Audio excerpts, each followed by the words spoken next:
Hey everybody, this is Jimmy with Bright Insight. Alright guys, look at these photos. No, you were not shown these photos when you were growing up in school, and neither was I. And by the way, no, they're not showing these types of photographs in the textbooks that our children are actively being taught today in the public school system, as well as people at the university level. Now what you're seeing here are various stone structures carved out of rose granite as well as basalt. Now just to put this in perspective, these types of stone materials cannot be cut and carved with the materials that we know that the dynastic Egyptians had. For example, you need steel to cut these types of stone materials. And later in the presentation, I'm going to show you what's called the Mohs scale of hardness that basically details the hardness of level of different types of stones. So for example, rose granite, which you're seeing here, is a 7 out of 10. You need steel to cut that. Basalt is approximately a 6.5. There is no way that the dynastic Egyptians were able to cut and carve these types of materials utilizing the bronze chisels that we know that they had, or the dolerite hammers that we also know that they were using. So those besides that fact, look at the precision. Now, if you were to use a bronze chisel on these types of materials, it would be like the equivalent of trying to shape and cut wood with wood.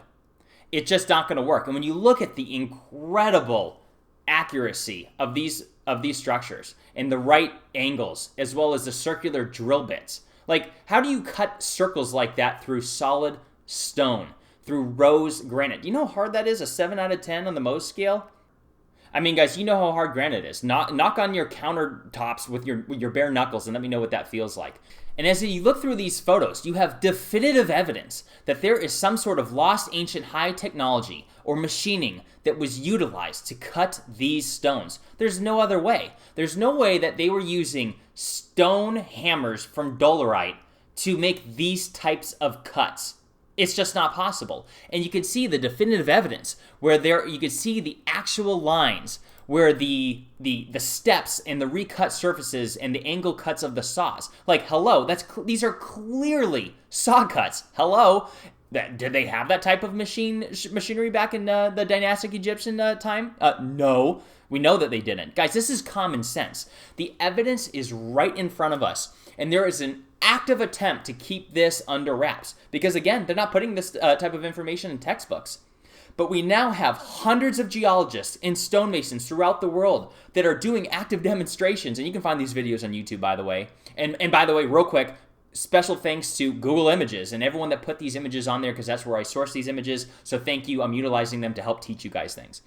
But there are people throughout the world, including John Anthony West, Robert Schoch, Brian Forrester, Graham Hancock, Randall Carson, and many others that are actively talking about this. But you also have professional stonemasons and geologists that are showing you videos trying to recreate and carve these types of stone structures out of what the dynastic Egyptians had. And they're laughing. They're saying it's not possible. There's no way, and what we're actively being told and we're taught and is still being taught in the education system does not account for how these types of structures were made. And you can see it right here with your own eyes.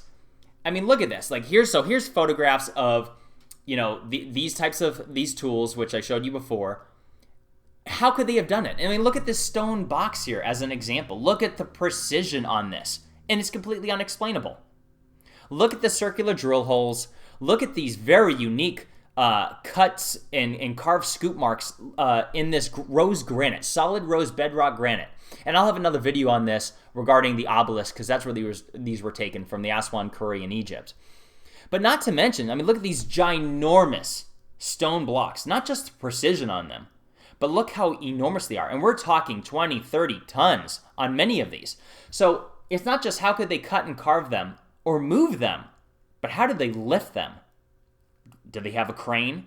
I mean, there's many different theories on how this was done, but they do not stand up. They get debunked. And the theories that we were taught with, these leather robes and 20,000 slaves do not account for the actual definitive evidence of saw cuts that you can see here, as well as drill holes. And not to mention these circular, oval type shapes that you can see right here in front of you, where these concaves, like how could you get a bunch of stone, hammers and make that type of shape? How could you even do that with a chisel? Even with a steel chisel, I would say that you would not be able to grind it to that type of degree without some sort of advanced machinery. Look, guys, the evidence is right in front of us. You decide. Again, I'm Jimmy. This is Bright Insight. If you like what I have to say, like and subscribe. I have many more videos for you to enjoy and many more to come. Help me spread the message. Be blessed, all.